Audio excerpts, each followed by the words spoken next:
Hello, friends, and welcome, and good morning to you there in India. I'm here at Ananda Village in America, in California, and it's a joy to share on this topic about the Tulip Festival here at Ananda Village. I'm enjoying it so much, I wanted to share it with all of you. So let's start with the prayer together. Heavenly Father, Divine Mother, friend, beloved God, great masters, Jesus Christ, Babaji Krishna, Lahiri Mahashaya, Swami Sri Yukteswarji, beloved master, Paramahansa Yogananda Ji, saints of all religions, we bow at thy feet. O Divine Mother, help us to feel thee all around us and all of nature, and the flowers and the trees, the ocean and the sky, and all of thy creation. We are thine. Be thou ours. Om Shanti, Shanti. We'll hear a beautiful song of Swamiji's about nature. Feel free to join in if you would like, and then a very brief excerpt from a talk by Swamiji on this topic.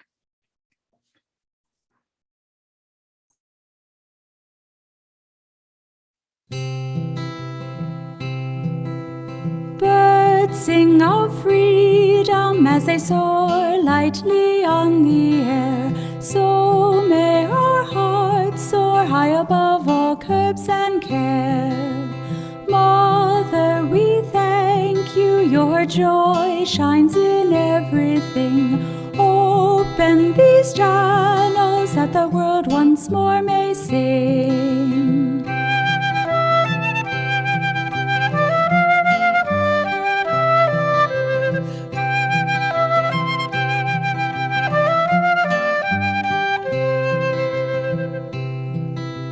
Trees standing firm hold the secret of inner power. Give us, when tested, strength to endure. Mother, we thank you, your joy shines in everything. Open these channels that the world once more may sing.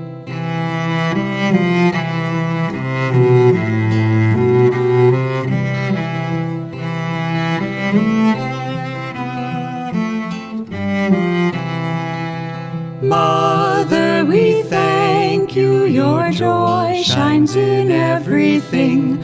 Open these channels that the world once more may sing.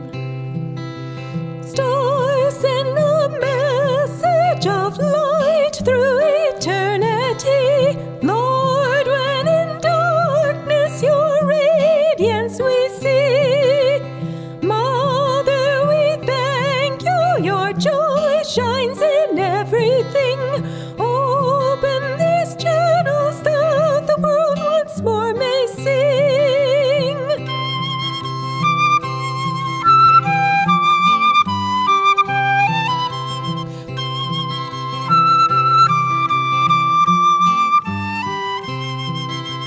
Mother, we thank you, your joy shines in everything. Open these channels that the world once more may sing.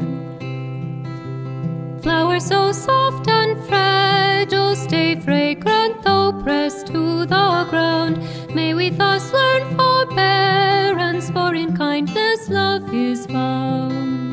Mother, we thank you, your joy shines in everything. Open these channels that the world once more may sing.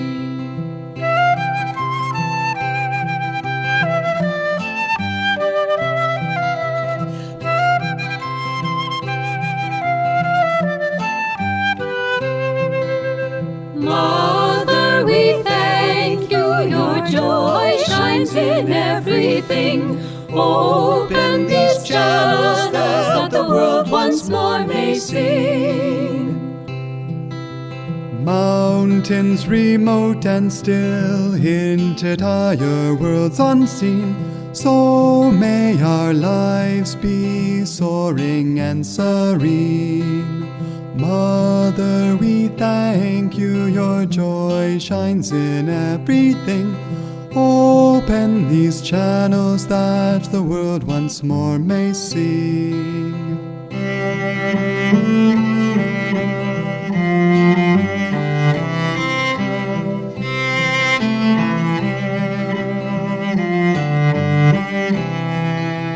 Mother, we thank you, your joy shines in everything. Open these channels that the world once more may sing. Rivers seek passage unhindered by rock or tree. So may our lives flow steadfast toward the sea. Mother, we thank you, your joy shines in everything. Open these channels that the world once more may sing.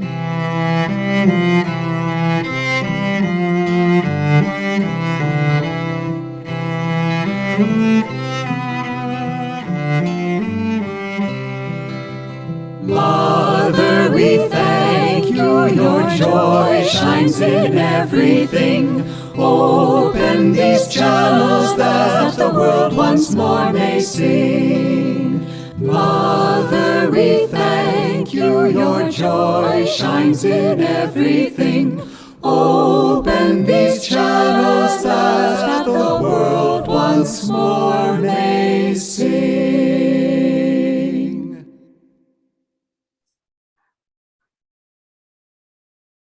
And one of the wonderful things that we've experienced here is that people will come for the first time and you can see in their eyes, in their faces, all the tensions of the world and the worries and so on. And after just a few days, they become completely different. When you relax more, you become happier. The more you can relax into yourself, the more you find that you have what you want. Well, art should express what you want. Art should express bliss. Art should express joy and expansion and kindness, not because it's a matter of taste, but because art should reflect back to us what we want to be. Art should not make us more confused. It's easy to confuse people, but it should help to give us solutions. And that solution can only come. You can't say, so the solution is to paint upwards, right? You'll make a mess of it. You've got to have that consciousness. And when it comes, it just is amazing how naturally it comes. You don't have to work for it. Welcome again, friends. So it's so wonderful to hear this song, and I hope you enjoyed the pictures that were being shown along with the song, and to hear Swamiji, because beauty is so important. And it's not something if we have time to make things beautiful, if we want to make things beautiful, oh God, beautiful. Master would sing that chant, and it's one of our favorite chants. In every aspect, God, thou art beautiful. And Swamiji wrote many songs about nature, and God is in nature. And he expressed that in everything that he did. And one of the things that he expressed was the gardens here that I want to talk about tonight. It's so beautiful. I want to share with you. I wish you could all be here to see it. It's the most special time of year at Ananda. But when we think about nature and God in nature, and everything that we see in nature, if you think of flowers, if you think of trees, I went to the Victoria Falls in Zambia, and I was just completely expanded in that Om vibration and sound from the beautiful waterfalls. I went to the Kruger National Wildlife Park in South Africa, and just all the forms of Divine Mother and all the animals. And if you think of anything in nature, you feel uplifted, you feel one. You feel out of your worries and difficulties and problems. And I live near Lodi Garden now in Delhi, and I walk through there quite a lot. And people are so happy. They're sitting on the lawn, or they're doing yoga on the lawn, or I see people hugging trees. And nature just calls you out of your little life and makes you bigger and helps you to see beauty, to see God. Master said, behind the flowers, God is just giving his love to you.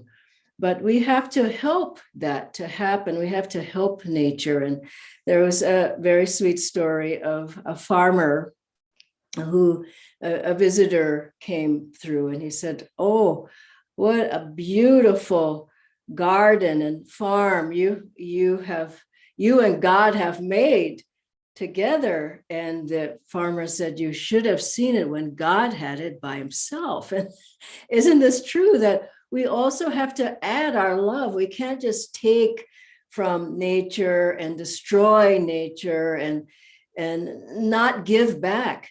And so these gardens here, Swamiji was a visionary, and he started them. It was just barren land. And he said, here, he told the gardeners, here, I want you to build a world-class garden where people from all over will come. And the gardeners looked and they thought, this is not possible. But Swamiji from the very beginning said, people will come and it will touch their hearts to see and feel and smell the sense of God and Divine Mother. And so it happened. And over the years, it's developed more and more and more. At the end today, I'll show you a couple of videos as well.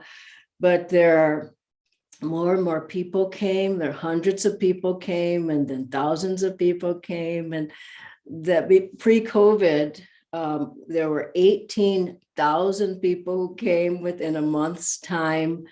It's only been open for several days, not even a week now, and many hundreds of people have come, and they stay, and they get a tour of some of Ananda. They eat their lunch here at the Expanding Light, and their faces, I've been seeing the people, they're so happy, and everyone says hello, they're smiling, they're in paradise, because it's not just the flowers, and they're beautiful, beautiful. You've seen some of the pictures. It just opens your heart.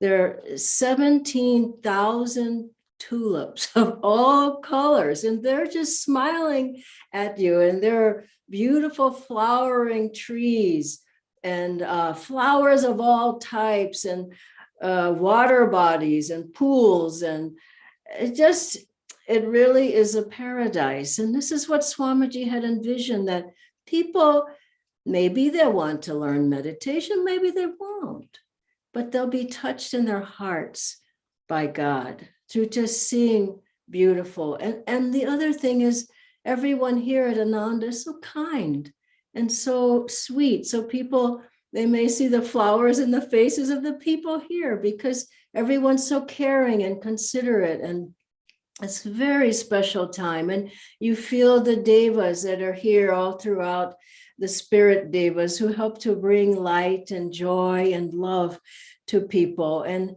it's just a very, very special experience. So why do we need gardens like these? Well, it opens your heart, for one.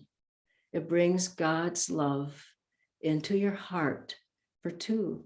It takes you out of your worries, your problems, your limitness, selfishness, maybe fear, worry. It just breaks the boundaries, and you start to feel yourself expanding, and we are a part of nature. People forget that, so that's nature, and then I'm by myself. We're a part of nature, so we begin to feel more and more like that wave merging back into the sea of God's consciousness. Gardens like this uplift your consciousness to a higher state. Maybe you see light. The other day, before the gardens opened, there was a rainstorm. And just after that, there was a beautiful rainbow. And it just captures your heart, and you begin to feel God's presence, even if you don't meditate, even if you don't want to meditate. The people are coming here, their children coming. One little boy said to us yesterday, it was so sweet. I was out with Jyotish and Daviji. We were having lunch at the Expanding Light, our retreat facility, and there were many people there. We didn't know any of them. One little boy, he came for lunch, and he was about 5, I think 5 or 6. And then someone came out from the kitchen at the Expanding Light and said, "The dessert is being served." This little boy, he ran in and he came back out, and I didn't know who he was. He looked at us, he said, "There's a dessert, go for dessert."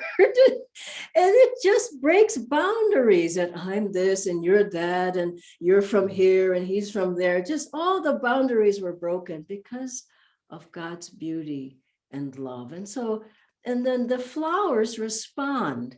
There was one time when, as I said, many people come through the gardens. And one time when Swamiji was here, Daviji went after everyone had left. There were hundreds, maybe thousands of people that day. I don't remember, but she went down and she went through the gardens to get to where Swamiji was. And she said, "Oh, Swamiji, the garden still looks so beautiful and bright and happy. And even after all those people went through." And Swamiji said, "Of course, they've been admired all day long." Isn't it the truth?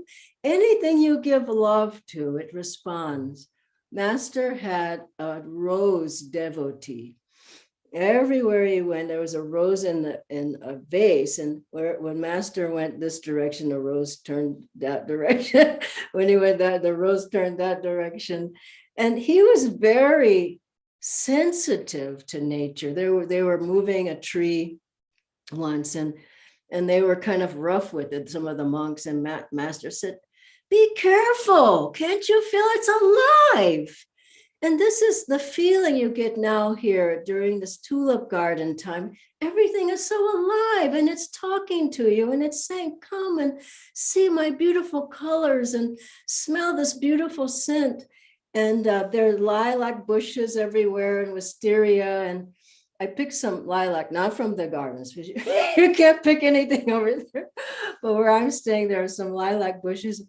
And the lilac all night, just that scent is just so strong. Can't you see that God is hiding behind the flowers, behind the trees, behind the sky, behind the rainbow, behind the waterfall, behind the sea? God is hiding and saying, "It's really me. Admire the flowers, but look behind. I'm hiding there. Come to me." And I think everyone who's come here, I really feel they received a blessing, if they know it or not. Because this land, this community is holy, it's sacred. And I believe the masters walk through here. They probably are enjoying the gardens too. I bet Swamiji comes and enjoys the gardens. And as Master said, anything beautiful draws angelic beings. And I believe that many angels and devas are here blessing everyone who comes. So I want to share with you just in a moment some videos of how beautiful it is here, because I couldn't help but share it with you. I hope one day you can come to in April and experience the glory of God in nature at Ananda during this tulip festival. God bless you. I'll ask Nitendra to join now. And there are just a couple of questions, and we'll show the videos. Thank you, Dhanaji. It's wonderful to hear the stories about, and we can visualize how beautiful it must be there at Ananda and village. Yes. So Dhanaji, we have two questions. The first one is, does beauty in nature really draw uplifting vibrations? And can it actually change our consciousness? When you think about it, why do people take flowers when you can? I know in India we can't very much, but why do people take flowers to someone who's ill? Why do you take flowers to someone who you love? Why do you take flowers to anybody? Why do you buy flowers? Why do you have flowers in your house? Think about it. Because they're uplifting. You look at them, you smell them, and you feel happy. Isn't it so? And so we know that nature has it's got a hidden uplifting vibration. And even, at sometimes I walk on the grass without shoes on to feel the earth. And I'm sure many of you have done this. It's a technique to help to draw out toxins from the body. And it feels so good to just touch the earth with your feet. Many people never have their foot on the ground. I mean, think about it. Shoes, shoes, shoes. But try it. Walk on the earth. And there's such a healing vibration. And then also, Master talked about the sun's rays and how they're just bathing you and giving you vitality and energy. And the fresh air, when you can be in fresh air, it invigorates you. Swimming, that's why I love to swim. You're just getting in a whole nother element, and you're being bathed in waves of water, but not just water. It's another aspect of God. And so, yes, these parts of nature definitely uplift your consciousness. Why do people like to go look at the ocean? People like to walk through the forest, isn't it? People like to climb up to the top of Mount Everest. and I hope along the way they really enjoy it. But people like to look at the mountains. People like to look at the sea. People like to go to the sea. Why? Because we know it cleanses and uplifts our consciousness, and it makes us happy. So the answer is yes, yes, and yes. Thank you, Dhyanaji. A follow-up question is that, do plants and flowers really respond to the energy that you give to them? Well, definitely.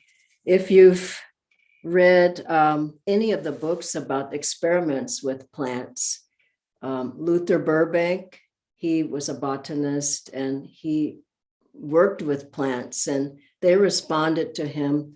Also, George Washington Carver, the man who talked with flowers. And there's another book. I'm getting a bit off topic here, but it's called The Elephant Whisperer. It's a wonderful book if you're at all interested in nature. And it's about this wonderful man who communicated with elephants. But back to George Washington Carver, he would go out in the mornings, early in the mornings, and he would commune with God. And then he would go and he would talk to the flowers. And he would say, he was very well known in his day as a botanist, scientist. And he would say, tell me your secrets. And then he would listen and he would know what to do with each plant that he had. And that's how he developed so many scientific discoveries. He said, no books come into my laboratory. I just talk to the plants and they talk to me. But most people have no time and they don't believe in it. I love plants, and my plants at home, the more I give them love, the bigger they get, the stronger they are. And so it's not enough to give water and plant food.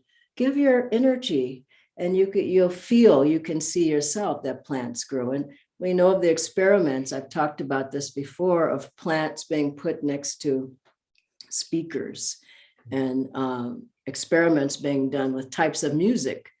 And if the music is a heavy beat and, really raucous, the plants shrivel up and they die. They can't take it. So think about it in your house. If you're yelling at people, if you're upset, if you're nervous, if you're putting out that kind of energy, the plants, they shrink up. They feel it. Some people's plants are beautiful and big. Some people can't grow a plant for anything. And so it's telling you something. The vibrations that you have are increasing the growth, the happiness of the plants. And if you have negative vibrations, then plants feel that. So there are many, you can Google it, many experiments with plants. They're very sensitive. And as I like to keep them around, because I feel that the plants in my house they're just giving so much energy and so much love. And it's very helpful to have them around. And flowers, keep flowers around. They're so beautiful. And they just, as Master said, Divine Mother is just giving you her love through the flowers. And there are all types of flowers. Keep them on your altar. Or in India, we have so many types of flowers, and the roses, well, that rose scent is just wonderful to be tossing the roses on to your altar. Or I know at Holi, people were tossing flowers onto each other, and just enjoy. It's a very special part of God's blessings on this world. The beautiful flowers, the plants, the trees. Don't ignore them. Just bring them into your life, and you will feel God's love opening up more, opening your heart up more. So, Nitendra, are there other questions? No, Dhyanaji, these were the only two questions we had. Okay. Would you like to show the videos? Is there one video or you have more? So it's like a combination of 3 videos, a total of 1 minute, but I've clubbed all of them together. Okay, wonderful. So these are just shot from my own phone. I just couldn't help but take these, and I sent them to some people, but I wanted all of you to see them as well. So please enjoy.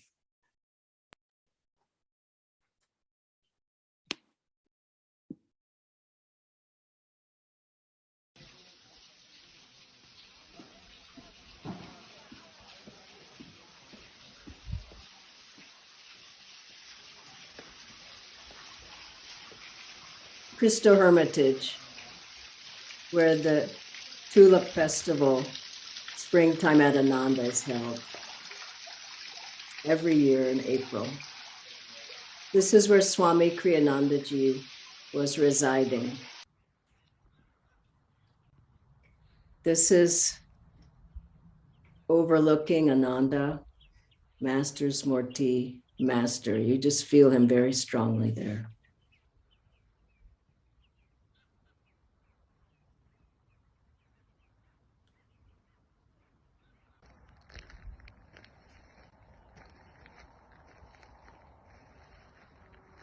This is just a view of Ananda village. I'm just walking just alone, just through the beautiful area of Ananda. God bless you all. Thank you, Nitendra. Thank you, everyone.